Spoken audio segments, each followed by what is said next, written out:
C'est un amour qui a déchaîné les chroniqueurs de l'époque, objet de fascination mondiale en ce début des années 60. Tous les paparazzis sont alors sur la piste de Jean Seberg et de Romain Gary, union entre l'égérie de la nouvelle vague et l'écrivain, diplomate, lauréat alors d'un seul prix Goncourt. Deux stars qui se sont mariées en toute discrétion grâce au service secret français. Pourquoi ce choix? Pourquoi la Corse pour s'unir? C'est ce qu'a voulu savoir Ariane Chemin. Merci à vous d'être avec nous. Vous êtes grand reporter pour le journal Le Monde. Et vous retracez dans votre livre Mariage en douce, publié aux éditions Équateur, les raisons qui ont poussé Jean Seberg et Romain Gary à se marier en secret. Mais d'abord, je voulais savoir pourquoi cette histoire vous a interpellé.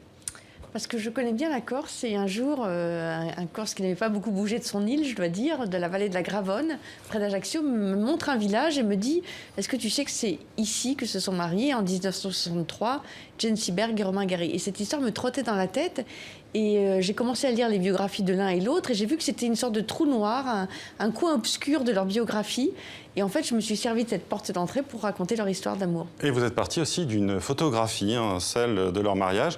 On vous en a envoyé ensuite une deuxième. Et finalement, vous avez pu retrouver le dernier témoin de ce mariage, Dominique Colonna Cesari.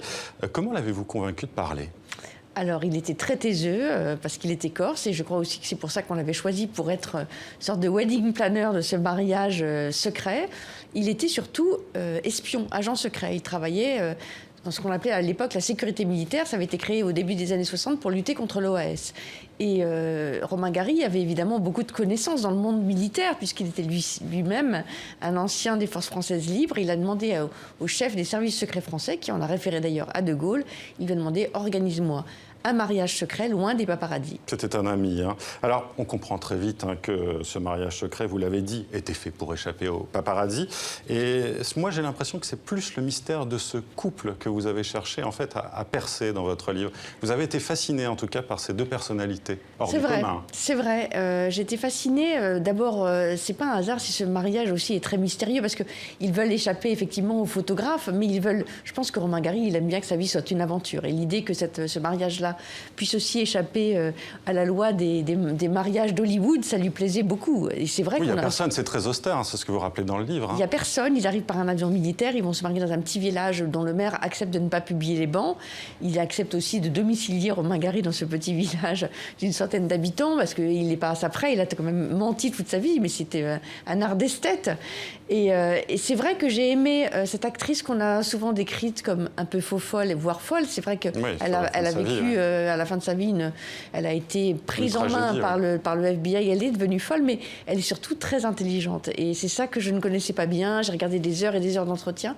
Et puis Romain Gary, écrivain un petit peu banni de l'histoire de la littérature française, en tout cas dans les années 70-80, parce qu'on le disait, écrivain du régime, il était gaulliste, il ne correspondait pas du tout au standard. Très apprécié par la gauche, justement. Pas du tout par Saint-Germain-des-Prés, très décrié. En fait, j'étais un peu victime de ça aussi et je l'ai redécouvert. Alors, justement, c'est aussi l'histoire d'une époque que vous retracez en creux, une certaine partie de la société française, pas prête à voir évoluer les mœurs. Pas de bébé sans un mariage. Ils se marient alors que leur enfant est né, mais ils n'annoncent pas cette naissance, la grossesse est cachée. Et puis, pas de relation dissolue. On avait peur à l'époque d'Yvonne de Gaulle, c'était encore une époque très corsetée. Oui, c'est ça qui m'a frappée aussi quand je me suis plongée dans ces années gaullistes. J'avais oublié effectivement, par exemple, que Yvonne de Gaulle refusait de recevoir à sa table Olivier Guichard parce qu'il était divorcé et qu'il avait des maîtresses. Il a fallu que je me replonge dans cette ambiance pour comprendre aussi le secret de ce mariage, pourquoi il fallait fuir.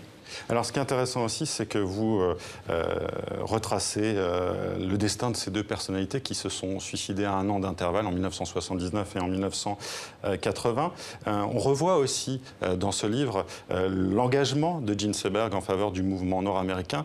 Et selon Romain Gary, qui a donné une conférence de presse après sa mort, c'est le FBI qui l'a poussée à la mort. Oui, elle était traquée parce qu'elle finançait les Black Panthers et le FBI a imaginé qu'elle était enceinte d'un Black Panther, ce qui n'était pas du tout vrai. Et donc, elle a fait une fausse couche suite à ces révélations, qu'il était fausse. Elle a dû montrer le corps de ce bébé dans un cercueil en verre à toute l'Amérique. En fait, j'ai aimé ça aussi parce qu'ils n'ont rien à voir avec la Corse, mais ça prend quand même du sens. Parce que d'abord, la Corse a toujours été une île tragique et malheureusement, on connaît la fin de ce mariage.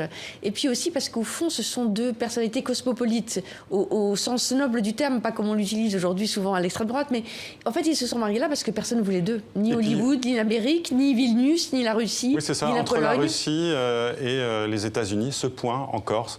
Voilà. Absolument incongru. Une sorte de nulle part qu'ils ont choisi pour se marier loin de tout le monde, sans famille. Merci Ariane Chemin d'avoir été notre invitée. Je rappelle donc que votre livre, Mariage en douce, est publié aux éditions Équateur. Merci d'avoir été avec nous.